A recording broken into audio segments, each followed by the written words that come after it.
big believer in the power of storytelling. It's power to inform, it's power to inspire, it's power to hold people accountable. I've seen it, I've experienced it firsthand.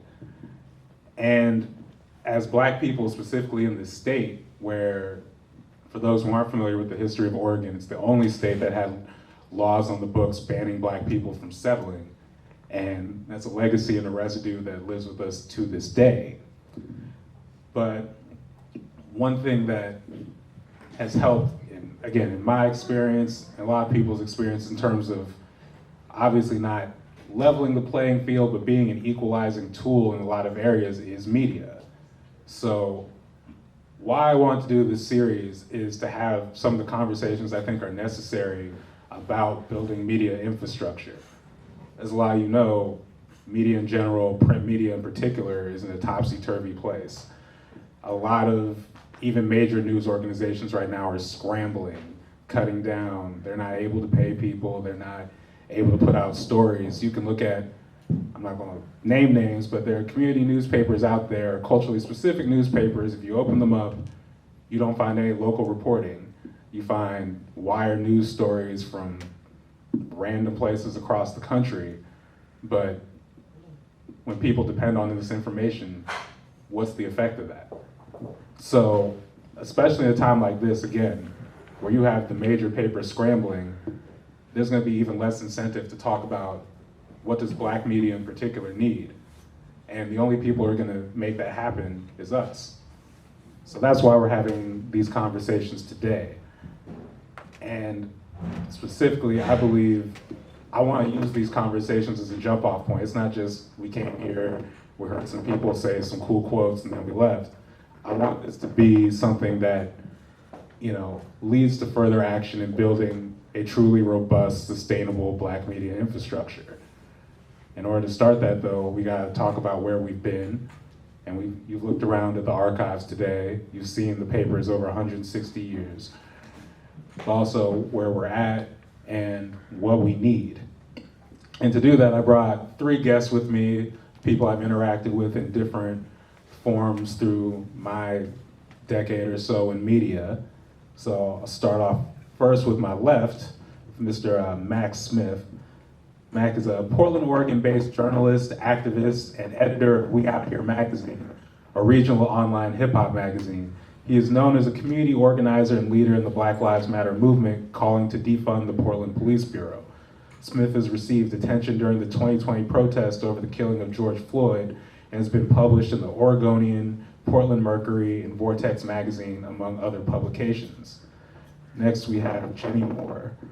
Jenni is a writer and editor based in Portland. Formerly the music editor and copy chief at the Portland Mercury newspaper, Moore has also contributed as an independent freelance journalist to various regional publications such as Portland Monthly, Travel Oregon, Mercatus PDX, and We Out Here magazine. And finally, at the end, we have Donovan Smith. Donovan is an award-winning writer, producer, and multifaceted creative serving the greater Portland community. He's penned nearly 200 articles that have appeared in the Scanner, Oregonian, Travel Portland, the Portland Observer, Oregon Humanities, the Gresham Outlook, Portland Tribune, Street Roots, and more. His Gentrification is Weird project has evolved through the years from a t-shirt statement into a leading multimedia platform pushing important conversations about Black culture, policies, and place in Oregon. So before we get started, can y'all give a quick round of applause to our panelists today?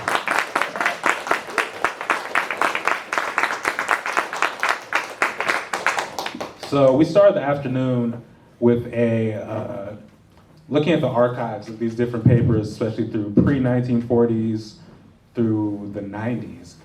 And I just want to first get your all's just reaction to the archives, and anyone can start. I came in late. I was gonna look after. I thought that they were really interesting. It's funny because as someone who works in press and is always looking for Black people in press and whatnot, there's a really rich history of press, Black press in Portland that I didn't even know about. So a lot of it was really eye-opening for me to see folks I've never heard of, breaking stories I have heard of. So Yeah, I also came in and started talking with you, so I still gotta look at the archives, but in general,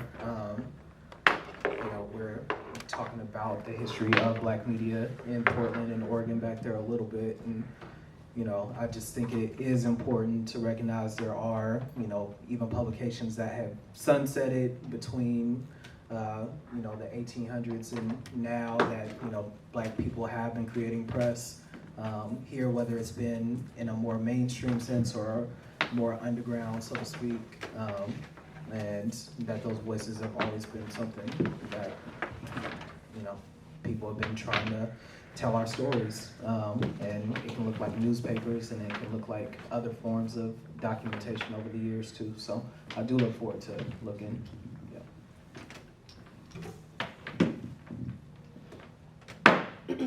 Just curious, did anyone see any copies of the Portland Challenger over there? No, it's very rare. You saw one over there? Okay, cool. Oh, over there, okay, cool. Yeah. What do you know about the Challenger? So the Challenger, I learned about this when I was copy chief at the Mercury. A local Black writer named Santee Hawley wrote a huge feature story on William A. Hilliard, who started the Challenger, I think in the 60s. And it was only around for like a year. And I think he actually at his house had a lot of the copies of it. And he actually died a couple years ago he had Parkinson's and things. But yeah, it was really interesting because he actually was the first editor-in-chief at the Oregonian who was Black after the Challenger kind of fizzled out because it was really hard to keep up. And he had to be a red cap at like Union Station and do all this extra stuff on the side to like be able to even get the ads and stuff for it because as we all know, ads are kind of what drives revenue for all print publications, which is probably something we'll talk about today too, for the future. Yeah, I like that, setting that up for later. Thank you.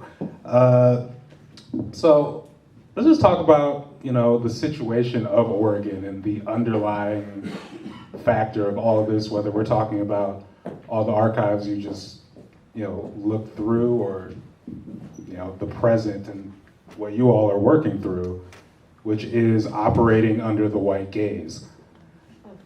Like, we can start with Donovan at the end, but can you just talk about like, how does specifically reporting on covering Black issues, knowing you have a predominantly white audience, no matter what, even whether you seek it out or not, affect your approach, if at all? Yeah, for me, I got my start in journalism, or my official start at the Portland Observer, which is one of the two, print Black media in the state. And so when I started over there, it was really coming from a place of, like, I had just got home from college, I went to Fisk University and came back home, and was really in a place where I wanted to tell more stories and tell more of our stories, and that was kind of the place that I was coming from. So I was also just kind of connecting with people, and if I saw somebody who was doing something interesting, I would be really inclined to just tell that story. It wasn't something where I was thinking about the audience or who would read it. It was just, I'm gonna tell this story because I think it's interesting. And I think that's really been where I've come from on every single story that I put out, is because I think it's interesting to me. I think people should know about it. And so I don't particularly write a story with thinking about this will do well for, the whites. Like that's not how I'm looking at it. But it is interesting too when you write a story or put out anything and maybe an audience that you weren't particularly thinking was gonna gravitate towards it does. But I also think it's important to, like, as you're crafting stories in this state, in this place, to not get dissuaded from the stories you want to tell. So like, and when I was at the Scanner, I also worked at the Scanner after I was at the Observer. My cousin, she went to Tualatin High School, And I remember she had sent me a text one day of like the school website had looked like it had been hacked. And it said all these different things. It said like stinky Jews and nigger lynchings and things like that, all on the front page of the website, you know. And she was like, this just happened. And I'm like, what is your school doing about this, you know? And she was like, they're not doing anything. And what was even more wild about it is that it was like in a pocket of the internet, it was going viral. Like the student body kept retweeting it and talking about it. So I went the next day to my editor, who at the time was a white woman, at the Scanner. And, you know, I told her that I wanted to do a story about this, and, you know, she gave me the green light. And I started working on the story. I called the school and asked them, you know, why they, or what their approach was to this. And they're like, we just want this, we're not gonna talk about this. We think if we talk about it, it's gonna make the thing worse. And we basically were dissuading me from even doing the story. And I kept doing the story because I was like, no. And, you know, I talked to this organization, Teach Intolerance, that works across the country about even the school's response. And they're like, this is basically the equivalent to somebody spray painting like a swastika on the side of the school. And I'm like, oh, we don't have to talk about this. And so anyways, I put the story out. And it, you know, the school website hadn't actually been hacked, but somebody had altered an image to make it look like it, and it was a student. But nonetheless, when the story came out, then I remember seeing like a lot of black parents talking about, oh my God, this school is so, you know, terrible. Like they do not address what's going on with our kids out here, da da da da da. Or I didn't even know this happened. And it forced a conversation with the school. It made them change their like bullying policies and all of these things. And so I think in terms of, you know, white gaze and, you know, whiteness trying to tell you what stories to tell, I always kind of keep that, you know, in my mind, you know, like what that meant for my cousin and even some of the things that I saw her go on to challenge the school later. I think it's important to, you know, to stay true to the story she wanted to tell. I would agree that you can't ever kind of forget that there is a white gaze, because if you do, that can be problematic too. For me personally, I grew up in Oregon and I moved to Portland after college, after graduating at the U of O, the journalism school, and I had kind of like a rough time adjusting to Portland, even though it was always like the cool city growing up in Oregon. I was always like, it's kind of boring though, like what's even going on? Like, I don't see anything I'm interested in, and like, all the, like the Oregonian and all the publications, I feel like if I would be looking for like events or something, it would always be kind of like not focused toward like hip hop or anything like R&B or anything. It was always like indie rock this, and it was all just kind of like one thing. And it was just, I don't know, I found it really obnoxious that I couldn't find out what was going on in like local hip hop and stuff. And I didn't know about We Out Here at that time until I went to my first hip hop show. But basically, after I found a show on social media, I was like, oh my God, there is a scene here, and it's just not being talked about. And like, I want to know more about it and hear more about it. And so I got involved with Mack at We Out Here and started covering shows and interviewing artists and taking pictures. Did a lot of photography and stuff because I was just like documenting it, you know, because I was like, oh my God, it's here, you know what I mean? So that's kind of how I got involved, and then just doing that more and more. The music editor at the Mercury, Kira, had reached out to me and she was like, I've been noticing your stuff. Do you want to also write for the Mercury? So that's how I got involved doing like a hip hop column and stuff. And I think I was always kind of like, everyone writes for the white gaze, so I kind of want to like cover the other stuff that no one's talking about. So that's been kind of my angle, but also I've been like pigeonholed also that everyone's like shoveling everything at me too. And I'm like, hey, I don't want to cover everything because I don't like everything. And also I'm not like, I don't know, I feel like I have varied interests, so like sometimes I'm interested in like a regular pop rock act or something, and then like, I don't know.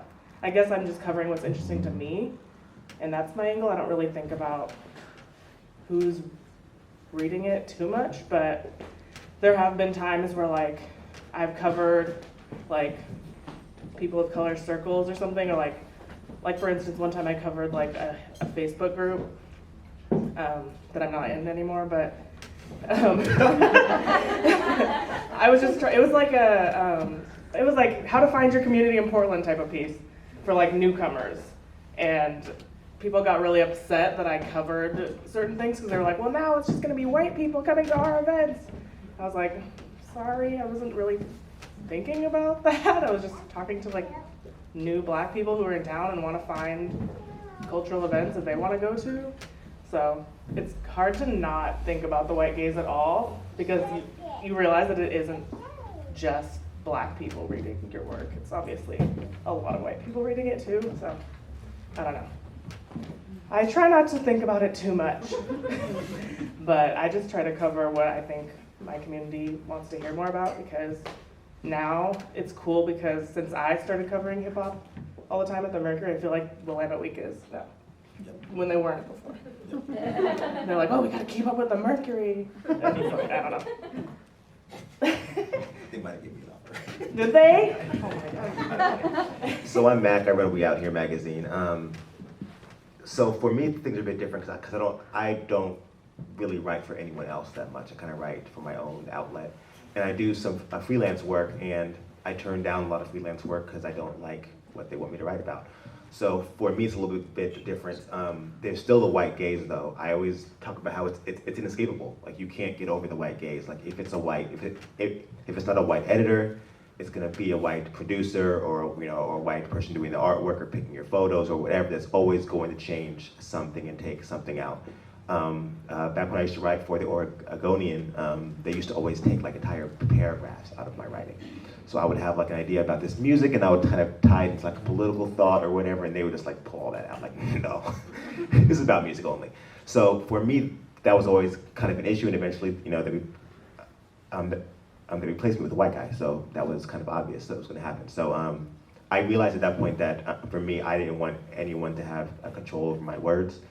I talked to a friend once about the layers of white oversight that come with writing, and he was like, it's kind of like Shrek, and I was like, yeah, it's kind of like Shrek. There's a lot of layers, and there's a lot of layers to the ogre.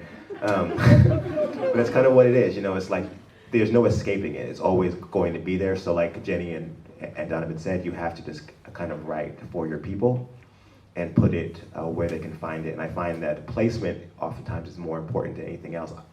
I can write an article and put it in the, not to beat a horse, but the Willamette Week, and none of my people are going to read it. So it could be the greatest article on earth, but it fell in the forest and no one was there, right?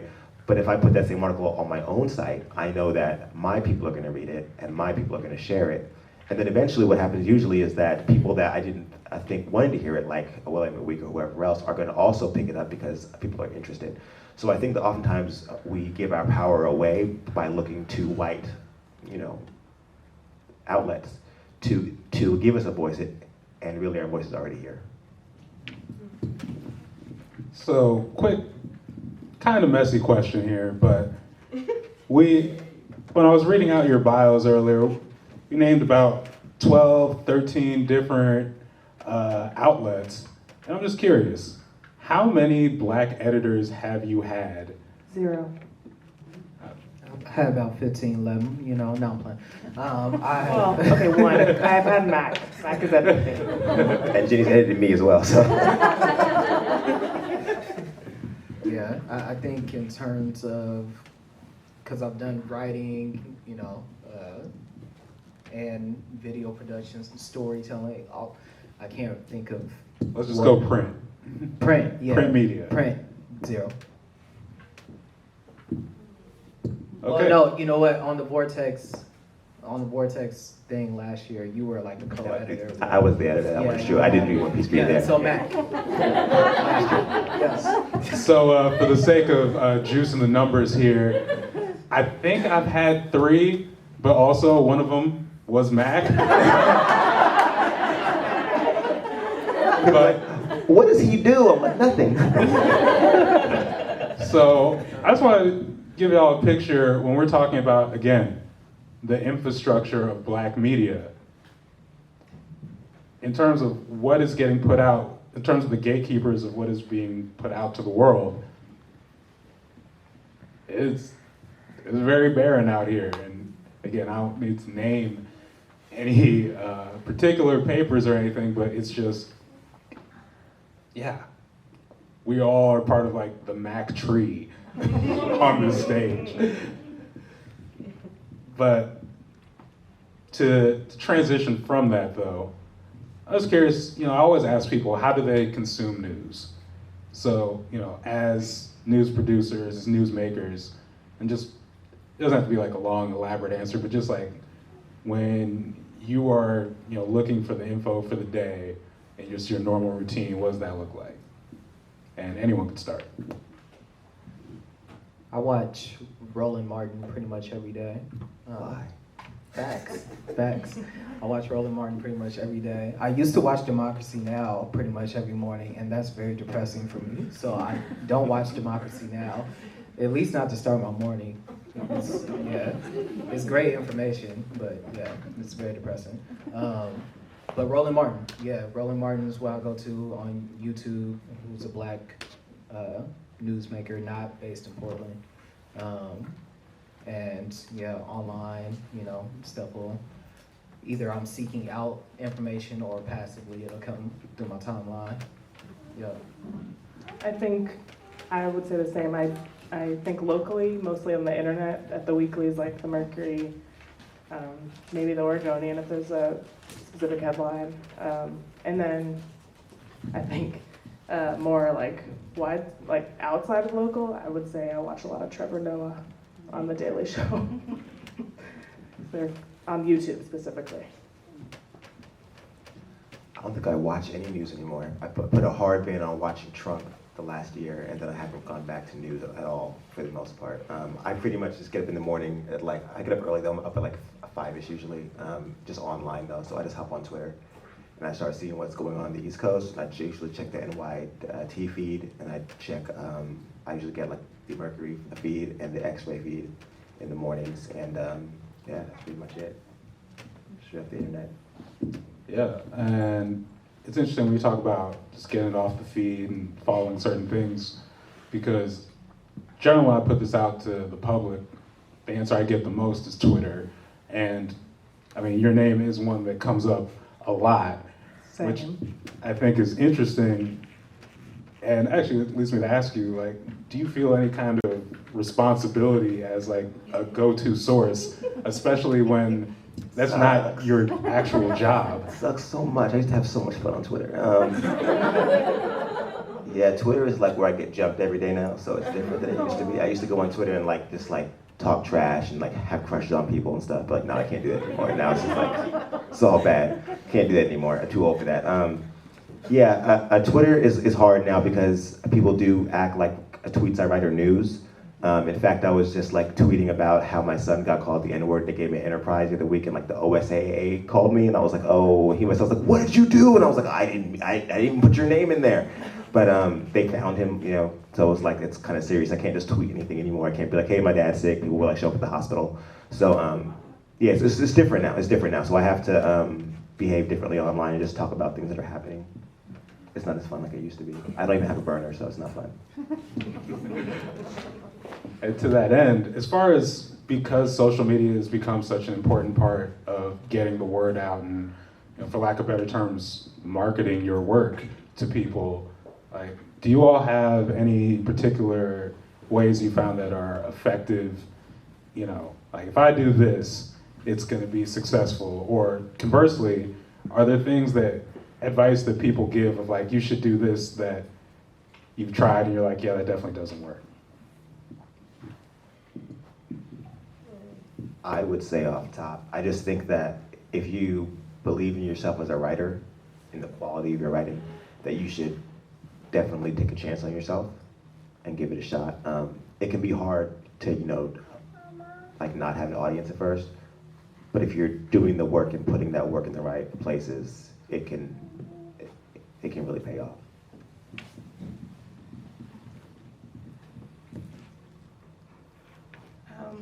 You're talking about on sharing your work? Yeah, sharing your work, whether it be on Twitter, Facebook, Instagram, or... I don't No, I feel like if I tweet my work, it doesn't get that much engagement, but if like another person with a bigger following retweets it, it'll like go crazy. So I throw my stuff up on like my Instagram story and put my link in my bio and tweet and retweet my stories, but I don't know, I feel like it depends on who else is gonna share it for me. Because people see it because it's on the site anyway. I don't know how much me sharing it really works. I don't know. Yeah, I don't have like one time tested way of doing things. I'm like getting myself off of platforms like Facebook and Instagram and kind of focusing more on Twitter and LinkedIn at this point. And I don't think LinkedIn is particularly the best way to get your stuff out, but just for like my own, like controlling how much information I'm taking in each day and what's coming at me, that's what I've chosen to do. And we were just talking about it over in the corner, but I feel like last year for me, Twitter, like I had like 300 followers and wasn't very good at Twitter. And then when the protests happened, you know, there were like a few black people that people were like really gravitating towards, and then Mac was one of them, and Mac let the world know there were other black people in the world, so I kept... Not just me. Yeah.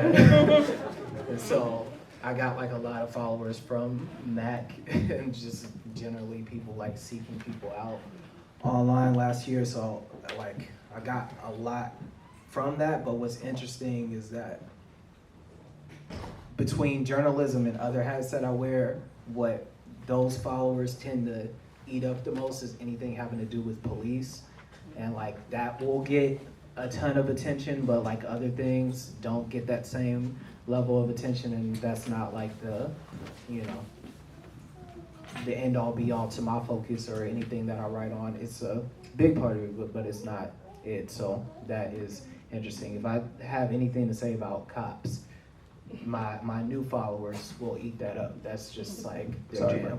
Yeah. I like how just even the phrase "my new followers" is like code for my white followers. Just came along, but we don't have all the time today to talk about this because it's like a 2-hour discussion. But I will say it is always interesting when you're looking at certain factors that kind of drive, you know, engagement and statistics and, you know, building up your following and all that. Why is Black death like the biggest factor? Why? I don't have an answer for well, I have some thoughts, but just something to think about. So, speaking of Twitter, Jenni, you actually posted something a while back that kind of caught my eye, talking about, as you know, someone who covers the music scene, and please correct me if I'm wrong, if I'm misinterpreting this, but it's basically along the lines of, you know, people getting mad at you for not covering them, but also those being the same people who just do a bunch of ridiculously sexist stuff to you in their engagement, but yet still also feel entitled to it, and also framing that kind of as like, somehow you're hurting the scene by not feeding that entitlement. Is that a fair interpretation? Yes. Okay. I definitely have had rappers flirt with me to try to get me to cover their music. And I'm like, what's happening here? Are you flirting with me or are you trying to do business? Because, I don't know, it's just weird for me. Because then dating in the scene is already hard, and then that is just confusing, and then, I don't know, it's happened on more than one occasion. I'm like, you can just email me. Just send me a press release. It'd be more helpful.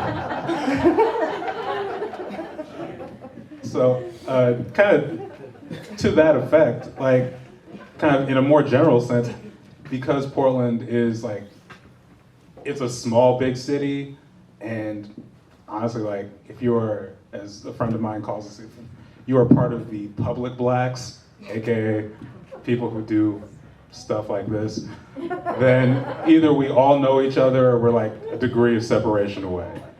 But that can make it I think, at least in my interpretation, I think that can make it pretty tricky in trying to cover stuff, especially if you are, you know, as you said earlier, saying, what does my community need? So can you just talk about like how that proximity and yeah, again, just this factor of like everyone knows each other and we all know the stories behind the stories and all the messiness, like how does that affect how you're able to do your work? I think I'm left out of a lot of the messiness because people want to put their best face forward for me. Like they don't want me to know about the weird stuff, so because then I won't cover their stuff or something. I don't know. So I always feel left out, and I'm like, what is everyone talking about? I always have to be filled in later about the messy stuff. I know everything. I can't say too much. I think that part of it for people in Portland, I mean, I'm not from Portland. I moved here when I was 11, but I've been here for almost 30 years, right? Aged myself, it's a ring. Something that I realized over time is that oftentimes the public blacks, is that what you call this, the public blacks, are not the people who are actually like from Portland. And that's a big thing that happens here a lot is that you know, a white, again, it's all about white gays, right? People see these new blacks come, the new tenable blacks who are moldable and have not been worn out from Portland yet. And so they see us when we come here and they give us opportunities. They give us grant money. They give us all kinds of, oh wow, black person, we don't have any of those here. Well, let's give you opportunities. And there's folks in the corner who have nothing still. So it creates a separate world. So you really do kind of have like the public blacks and then all the black people who go to the high school right here, who you never met. And it's like, that's a whole different world. And oftentimes like people like myself who have been here for a long time, or Donovan, we are a part of that community as well. I went to Grant High School, right? So I grew up with those same people, but also I know what it's like to kind of be a new black here as well.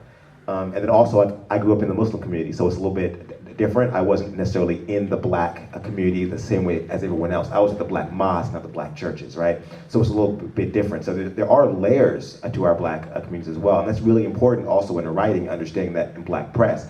Because you could have, you know, what's his name? Emerson Bailey was here for a while. I think he's in Dallas now. He's a reporter. He did a great job here, but he wasn't from here. And people often say, "Oh, you have a black reporter." I'm like, "Yeah, but he's not actually a guy that's from here. He's like an imported black person." So it's different for us in press. If you know a black person writing it, that doesn't mean that he has a black audience. He might have an all-white audience, and for him, he's doing great. But his gaze is all of his work is under the white gaze. Whereas myself, I might write, and I didn't know that he existed, and nor he I. And I had a completely different audience, and mine is blacker, right? So it's just a matter of kind of where you actually came from. Can you repeat the question? I actually lost it a little bit. Yeah, just, you know, does it affect how you do your work, just being, you know, as being immersed in community and having all, one, like, you know, knowing all the, again, stories behind the stories, but then also as being someone who's like in that public space and all the like pressures that come with that, and trying to be like someone who's saying, I do this because I want to serve community needs. Yeah, I think knowing the stories behind the stories makes how I read anything from other writers different, because it also makes me think, why didn't they talk to this person? You know, or if this would have been here, it would have completely changed this article.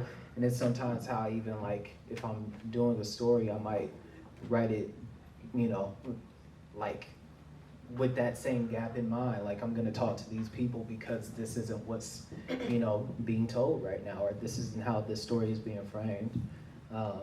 So yeah, I think about that, but I think all the things that Mac was just talking about, like the layers of being black, you know, in Portland and Oregon, and whether you're new or from here, or what communities you're a part of, even being from here, all of those things are important to keep in mind, even when we're talking about the like shared experience of being black, because that can get cut out. Even for somebody like myself, being from Portland, you know, like my stories are informed by being from this community, but also going to school in the suburbs, like Oregon Episcopal schools. So like the other stories that I have in my mind a lot of time are like the wealth, you know, the disconnection between wealth, the disconnection between opportunity, like that I've seen, that I keep seeing from like peers that were, you know, a part of networks that go back generations that have given them the opportunity for XYZ versus other people that I know, family members, community,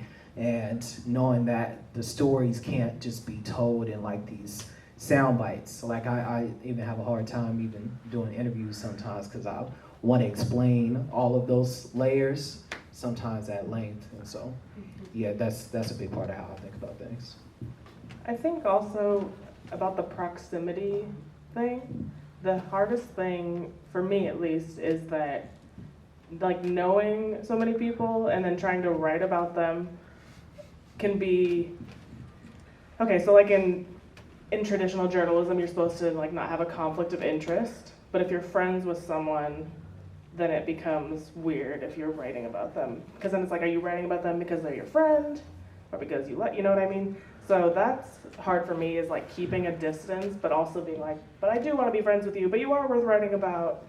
But then like going back to that William A. Hilliard and the Challenger thing, he was writing about his friends because he was like in close community with them. Like a lot of like the sports people he was writing about were all like, not just sports, but like everyone in his friend group were like the first Black person in their field to do such and such. So it is worth writing about, but he also like knew them. So I think that it's kind of different when you do have like a small community and you're writing about it. For us, like it might not be the standard rules that you have to follow. Sometimes you have to like toe the line. Sometimes speak all the time. So speaking of that, kind of, I think Donovan, you were talking about earlier in terms of just seeing all these different stories and trying to, and even just now, talking about the difference in terms of the scope of Black stories throughout this state.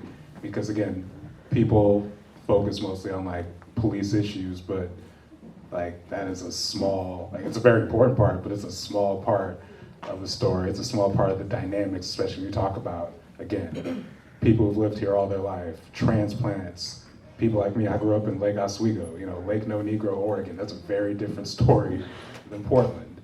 Like, and we don't get those layers. We don't get that nuance. We don't really explore that, even though, again, it affects our daily lives. It affects how we interact with each other, how we put stuff out to the rest of the world. But to that point, because I do want to talk more about kind of like the infrastructure and what we need in terms of being able to tell more of these stories. And the first thing that always comes to mind is funding, you know, money, actual tangible money. Like, I'm part of a Facebook group that I'm not gonna name, but I see a bunch of messy stuff in there all the time, but I also see stories that, you know, in another setting, like say if someone was willing to pay me a living wage and benefits, I would cover. And I'm just curious, like how often, for all of you, like, are you scrolling through the feed or, you know, through your networks and you're like, man, I'd be all over this, but no one is paying me for this even though they tell me all the time my information is so valuable. Oh, daily. Yeah, I think it's pretty frequent. And also, one weird thing that happened with after George Floyd and the Black Lives Matter protests is that I think all these outlets are now like super hungry for Black voices because they're like, oh my God, we're the problem and we need more Black writers. You know what I mean? I don't know about you guys, but I've had a lot of people that I've never written for be like the Oregonian hit me up. They're like, we would like you to cover stuff. And I'm like, really? Because I tried to intern for you guys like 10 years ago and that didn't work out. But anyway, so I think that there is opportunity for it now.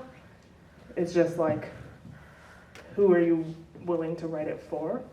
Because I've definitely had to turn down some things with outlets that I was like, actually, I don't want to write this for you. Like, I'd rather write it for someone else. because there's certain publications that have been kind of problematic in the community, so, yeah.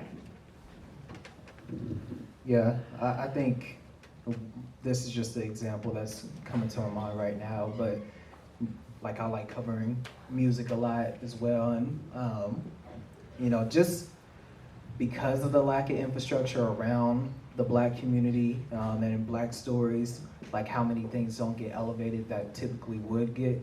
So for example, there's an artist from here named Swiggle Mandela, and he's been putting in work for a very long time, in the city, and he's been putting on social media that he did a song with Jim Jones, who, if you don't know, then do your research, but he's doing a music video with him, and this is a big thing in the context of Portland music and elevation of the scene, but to my knowledge, I haven't seen any headlines that are covering that at this point, and this is like a major thing. I think it's the same reason actually that he ended up calling out the Willamette Week. He did a whole song called Dear Willamette Week where he was calling out the framing that they have been given the hip hop scene, is Win the next whatever in hip hop, which Win is an amazing artist, so it's no shot to her, but just the fact that there are people that are from the city that have been putting in work, those stories just don't get the elevation unless people like us are the ones that are elevating them. But the larger kind of white gaze, if you want to call it that, just does not go and elevate, whether it's because of lack of knowledge or thinking that there's a lack of importance to the things that we might be scrolling down the timeline like, dang, that's important, that's major, So even when we talk about funding, like Jenni, you're kind of talking about some of these like freelance opportunities that start coming our way, especially in the most recent like Black Death boom in work. But I want to take it even a step beyond that, like not just freelance opportunities, not even reporter gigs, but in terms of development. Like I know you all have kind of different paths to your careers, but I'm curious, like where do you go for mentorship, or what kind of professional development do you have access to or use? And conversely, like how much have you had to learn just on the job? I've had to do all my learning on the job. I haven't gone to school for press or anything. I was good at English in college, but that's about it. That's about it. So I've learned everything on the job. And I do have mentors, but I don't have like an official mentor. I just check in with people who mean a lot to me and who inspire me. So some of them are older, some of them are younger, some of them are the same age. But I just check in with people who are good people and check and make sure that I'm on the right path. And if they agree, then if they disagree, then I have some conversations with self and with others as well, and to figure it out. So that's kind of always been the way. And if I don't have a skill, I'll learn it, and I have a good network of people who will teach me things that I don't know. Even as like a 40-year-old man, there's a lot of things I don't know about this industry and about this scene. So I still learn every day. I think Mac is probably the closest I've had to a mentor, again, because he edited me at We Out Here and kind of got me into the scene more. I also had a Black editor. She wasn't my editor, but she was the managing editor at Seattle Met when I interned there for 6 months. So she was kind of a mentor to me, and she helped me like get really good clips, and I don't know, just kind of showed me a lot about like fact checking, which ended up being integral to my career because my first real full-time job was copy editing and fact checking at the Mercury. So I feel like that was probably one of the more important things to my career as far as mentorship. Yeah, I'll say like for me, my career in journalism, it was me walking into the Portland Observer and asking for a column, and having no journalism experience, but thinking that I could, and getting a shot after I had harassed them for a little bit to give me a shot, and instead them putting me on the news beat, But with that, I think, you know, Mike Layton and Mark Washington, they gave me that space, and particularly Mike, you know, helped me shape my writing, you know, and, you know, even the lack of red pen that I was seeing on certain stuff made me think, like, oh, okay, I'm actually doing this thing because he's been doing this for a long time, you know.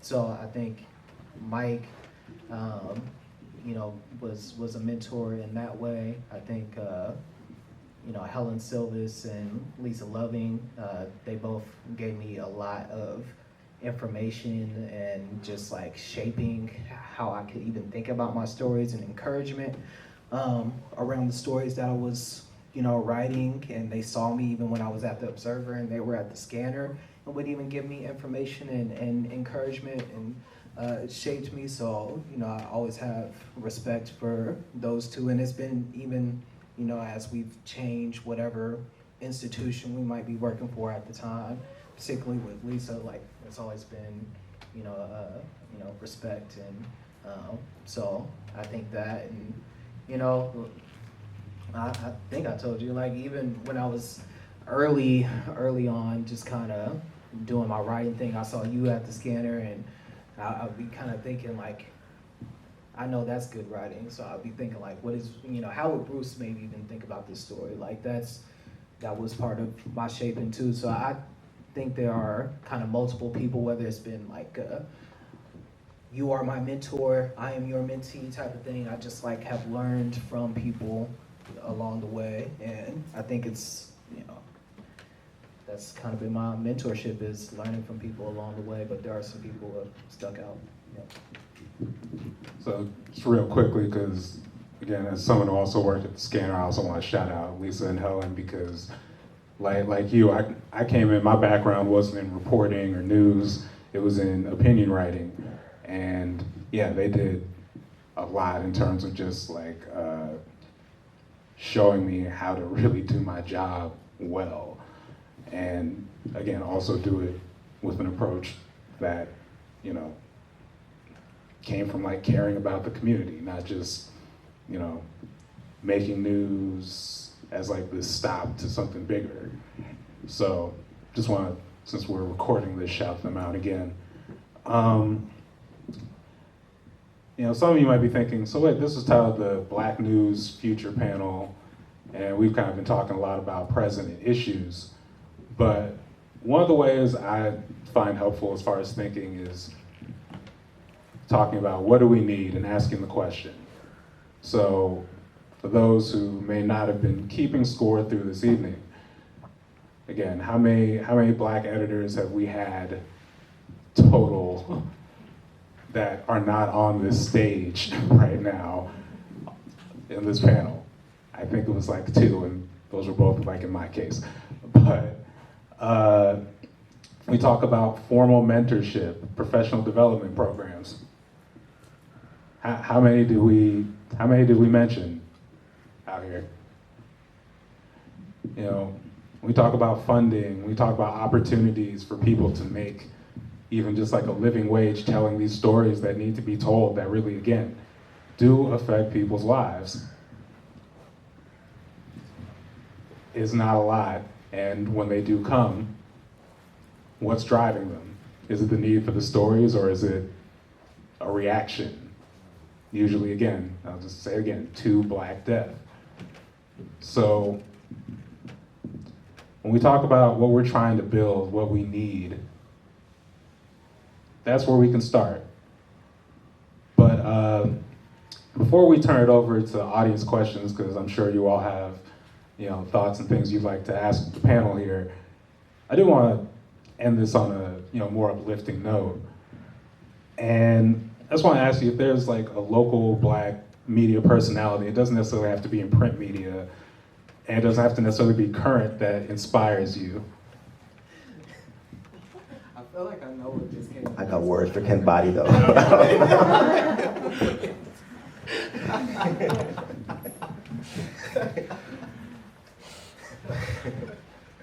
Ken Body's a national hero.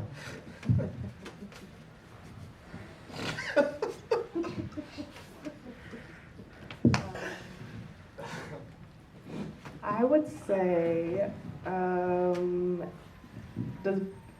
Black media is kind of broad. So I would say Intizar Abioto is very inspiring for her photography series that she did on Black Portlanders.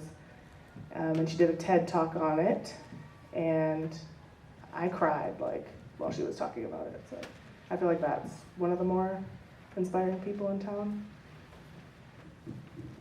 Yeah, I would also just broadening the scope of media, say Sharita Town has been amazing at keeping Black voices at the center, Black voices from Portland, Black voices not from Portland, Black voices across the space.